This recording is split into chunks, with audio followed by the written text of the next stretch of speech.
wabarakatuh. Selamat pagi anak-anak. Gimana kabarnya hari ini? Tentunya sehat dong ya. Sebelum pembelajaran, Ibu absen terlebih dahulu ya. Hafiz Ramadan, Tiara Putri Lestari, Sapitri Aulia, Risma Nur Syahbani, Risti Nuryaningsih. Hadir semua ya hari ini. Sebelum masuk ke pembelajaran, alangkah baiknya kita membaca doa terlebih dahulu. Berdoa dimulai.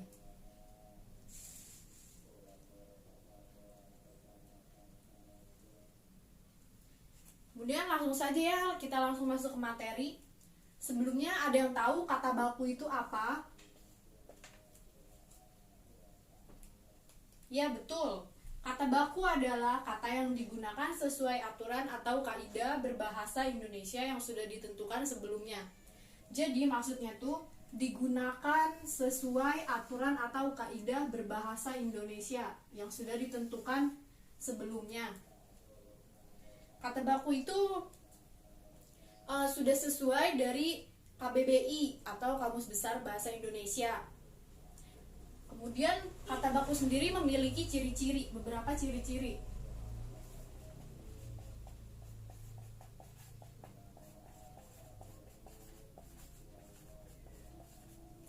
Yang pertama,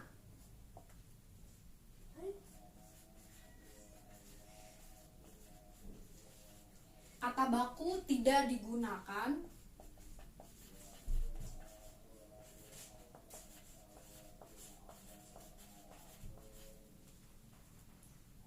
bahasa daerah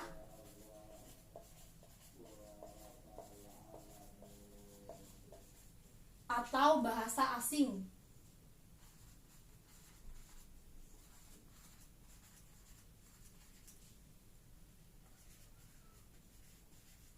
Kemudian yang kedua,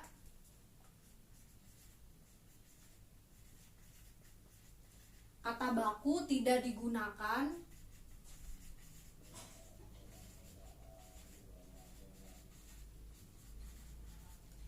percakapan sehari-hari.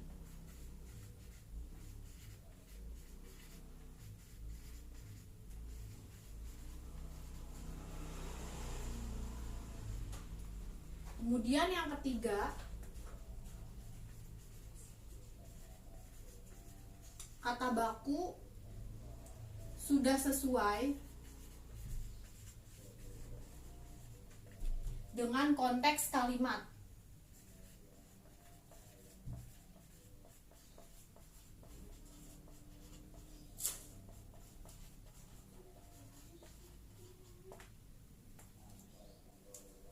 Kemudian di sini ada contoh kata baku. Yang pertama, kata bakunya ada abjad. Tidak bakunya abjad. Yang kedua, kata bakunya aksesoris. Kata tidak bakunya aksesoris. Yang ketiga, ada kata baku akhirat. Tidak bakunya akhirat. Kemudian yang terakhir ada kata baku aktif, tidak bakunya aktif. Mungkin contohnya masih banyak lagi. Mungkin ini ada beberapa yang sudah diketahui banyak orang. Selanjutnya di sini ada kata serapan. Ada yang tahu kata serapan itu apa? Ya, kata serapan atau kata pinjam atau kata pungutan merupakan kata yang berasal dari bahasa asing yang telah diintegrasikan ke bentuk bahasa yang telah diterima pemakaiannya secara umum. Jadi maksudnya itu kan kata asing itu diserap oleh bahasa Indonesia dan diterima oleh halayak umum. Macam-macamnya ada 4. Karena di sini tidak muat, saya nulisnya 3 dulu ya. Yang pertama ada adopsi. Adopsi itu Pemakaian bahasa mengambil bentuk dan makna kata asing itu secara keseluruhan. Jadi contohnya seperti kata supermarket. Dalam kata supermarket,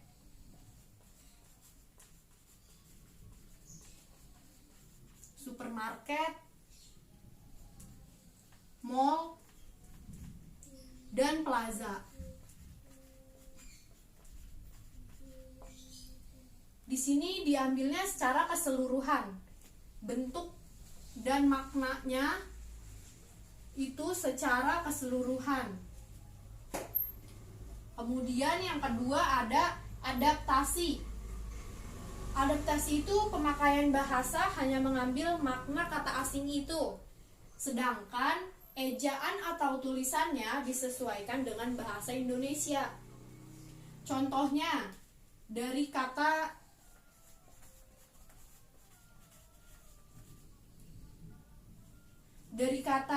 sistem.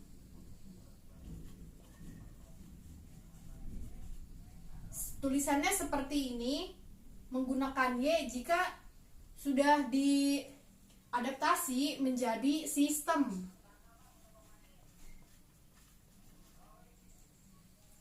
Mengambil makna kata asing itu, ejaan atau penulisannya disesuaikan dengan bahasa Indonesia. Contohnya sistem pakai Y, kemudian setelah diadaptasi menjadi sistem. Kemudian ada kata organization, jika diadaptasi menjadi organisasi. Kemudian yang ketiga penerjemah, yaitu pemakaian bahasa mengambil konsep yang terkandung dalam bahasa asing itu, lalu kata tersebut dicari padanannya dalam bahasa Indonesia. Contohnya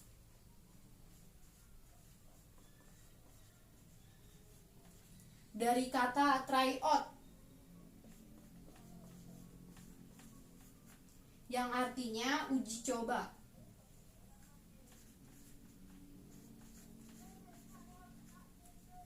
Kemudian ada dari kata upload, yang artinya mengunggah, dan download, artinya mengunduh. Kemudian yang keempat ada kreasi. Kreasi itu pemakaian bahasa hanya mengambil konsep dasar yang ada dalam bahasa Indonesia. Cara ini hampir mirip dengan penerjemah, tetapi tidak menuntut bentuk fisik yang mirip seperti penerjemah. Misalnya, kata dalam aslinya ditulis 2 atau 3 kata, sedangkan dalam bahasa Indonesia hanya ditulis 1 kata. Contohnya, spare part menjadi suku cadang. Selanjutnya ada ciri-ciri kata serapan.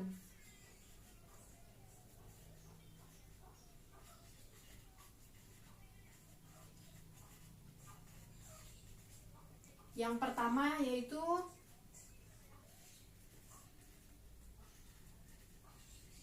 umumnya, sebuah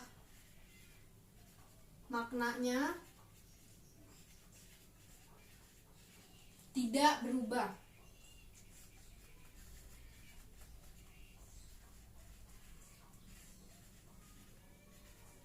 Kemudian yang kedua,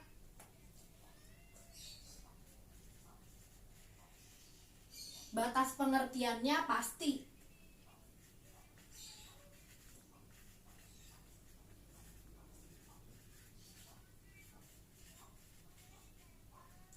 Kemudian yang ketiga,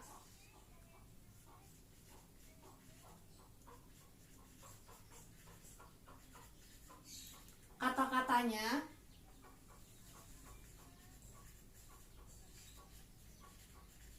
merupakan kata internasional.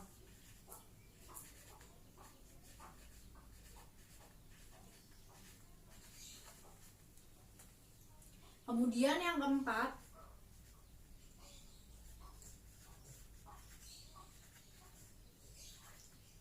katanya tidak mengandung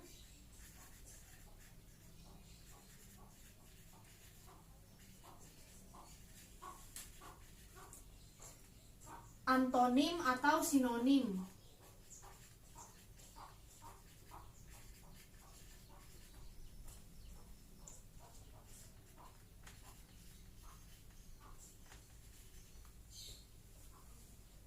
Mungkin ciri-ciri kata serapan ada 4. Selanjutnya di sini ada contoh kata serapan. Yang pertama, kata asalnya di sini ada abad. Ketika sudah diserap menjadi abad, sama. Itu berasal dari bahasa Arab. Kemudian yang kedua, kata asalnya amatir. Kata serapannya amatir, itu dari bahasa Belanda. Kemudian ada aktor, kata asalnya. Kemudian setelah diserap menjadi kata aktor, itu dari bahasa Inggris. Kemudian kata asal buetik, kata serapannya butik, itu dari kata Belanda. Kemudian kata asalnya akuarium, memakai ki. Kemudian setelah diserap menjadi akuarium, ki-nya diubah jadi k. Ini bahasa asalnya dari bahasa Inggris. Mungkin masih banyak contoh-contoh yang lain. Kemudian sampai sini ada yang bertanya? Sepertinya tidak ada ya. Sebelum menutup pembelajaran hari ini, mari kita mengucap hamdalah. Kurang lebihnya saya mohon maaf. Wabillahi taufiq wal hidayah. Wassalamualaikum warahmatullahi wabarakatuh.